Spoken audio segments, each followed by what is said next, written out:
kali ini aku mau share tips lulus beasiswa unggulan.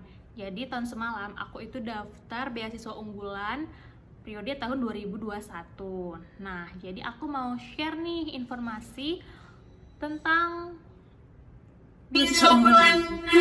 Tips gitu. Semoga ini dapat kalian praktekin dan kalian dapat lulus menggunakan tips dari aku ini ya. Semoga semangat. Oke, sebelumnya kalian harus tahu dulu tuh beasiswa unggulan itu merupakan program dari Kemendikbud untuk membantu mahasiswa-mahasiswa atau masyarakat Indonesia yang masih mau melanjutkan pendidikannya, baik S1, S2 maupun S3.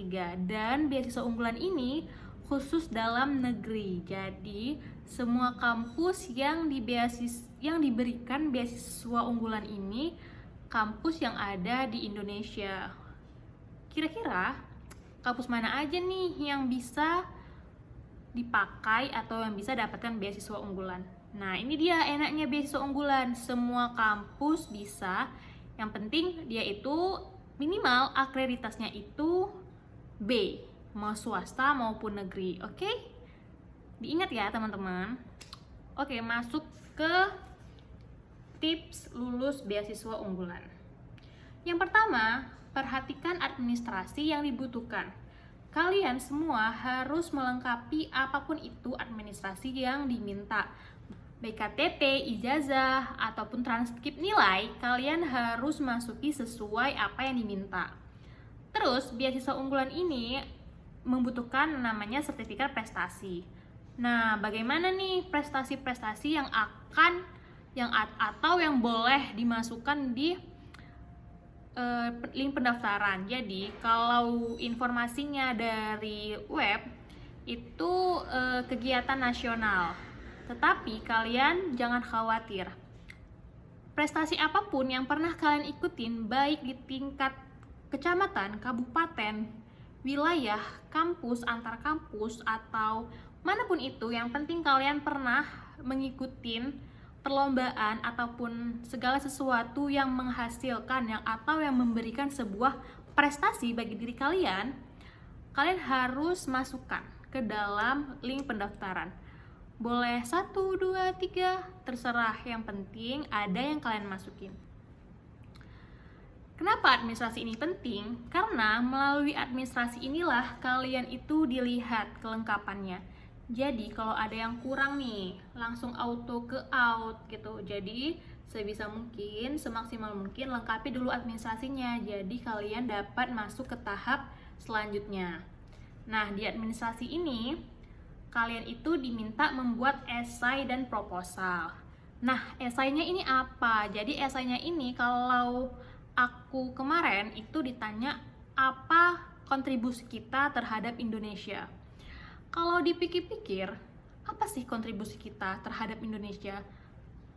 Tapi, orang selalu bilang, apa sih yang udah Indonesia berikan ke kita gitu?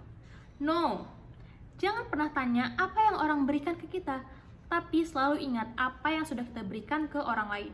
Terutama Indonesia, negara kita sendiri. Udah apa sih kira-kira yang kita berikan?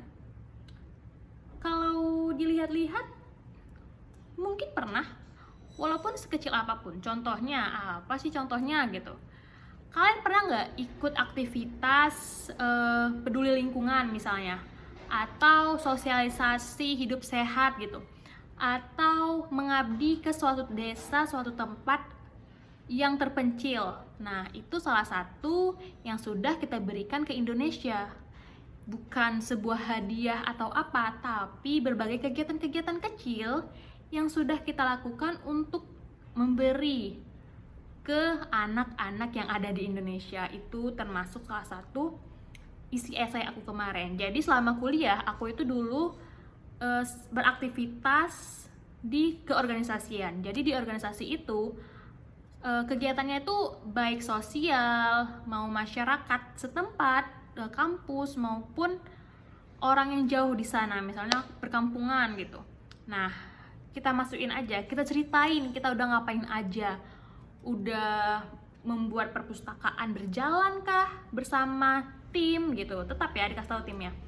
atau kita sudah menanam 1000 pohon kemarin, entah apa, atau kita sudah membantu mengajar anak-anak terpencil gitu di daerah-daerah terpencil. Apapun itu semua kalian masukkan di esai kalian.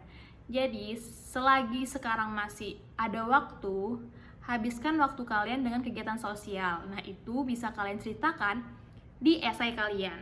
Oke? Jangan takut untuk menulis. Yang penting tuangkan apa yang kalian punya, apa basic kalian, apa kemampuan kalian, harus pede.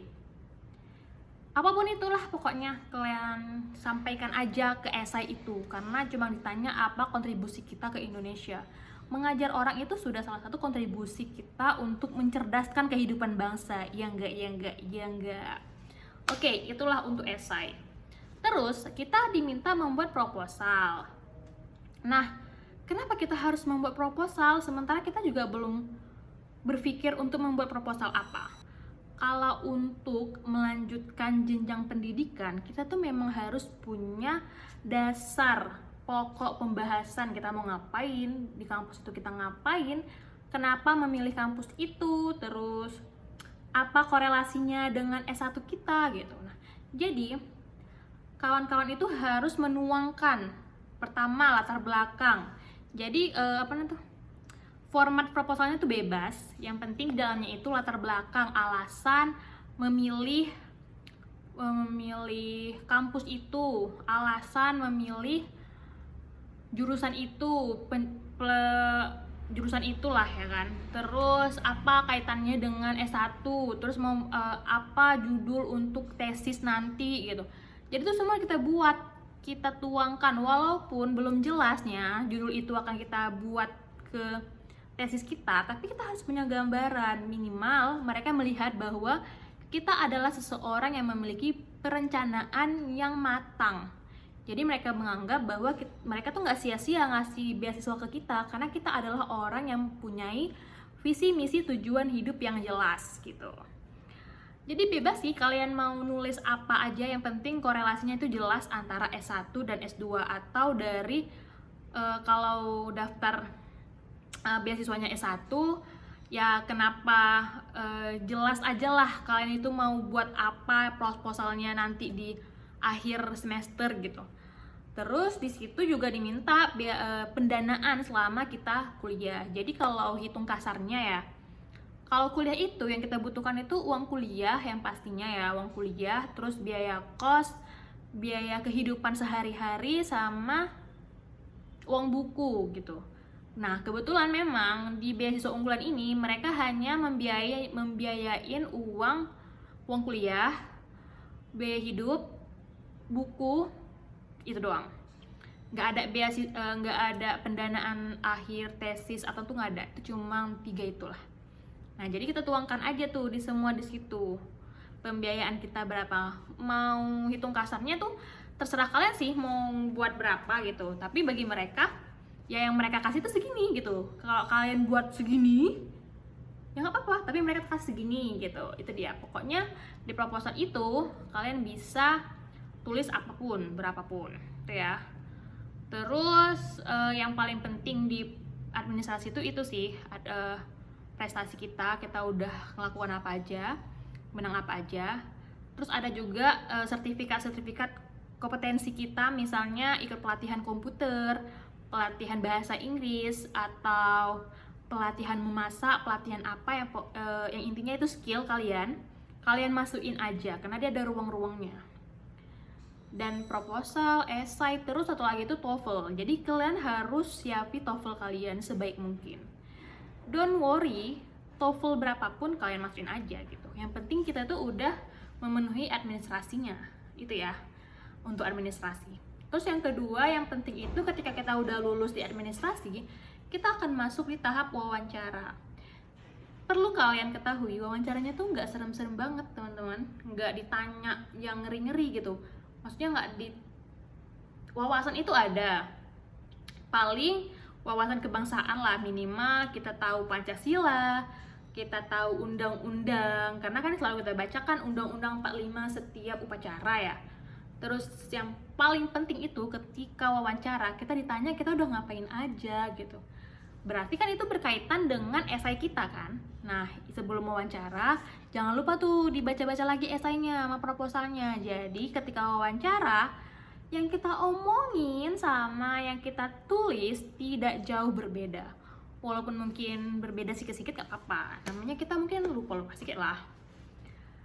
Jadi ketika wawancara kalian itu harus pede. Lantangkan suara kalian dengan jelas bahwa kalian itu hari itu siap. Jadi kemarin aku wawancaranya itu online. Kalaupun online jangan asal berpakaian. Jadi kalau online kan cuma gini aja nih nampaknya. Ya nggak apa-apa, yang penting kita terlihat rapi, cantik, wangi gitu. Wangi. Walaupun mereka tidak mencium harum kita, tapi itu adalah salah satu bukti bahwa kita itu sudah siap melakukan wawancara. Nah, dari kesiapan itu membuat kita itu lebih percaya diri terhadap apa yang kita sampaikan. Jadi, saranku nih ya, kalau mau wawancara, suara itu harus lantang. Contohnya, ya perkenalkan Kak. Bukan Kak ya, Pak aja lebih sopan. Perkenalkan Pak, nama saya Rahmi Syafina, saya dari Sumatera Utara. Alamat saya ada di Jalan Kartini, Pangkalan Berandan. Nah, saya di sini adalah calon penerima beasiswa. Alasannya saya ingin alasan mendaftar beasiswa, mau alasan memilih jurusan, terserah kalian sampaikanlah apa yang mau kalian bilang. Karena di situ mereka cuma meminta perkenalkan diri kalian. Yang penting harus lantang ya.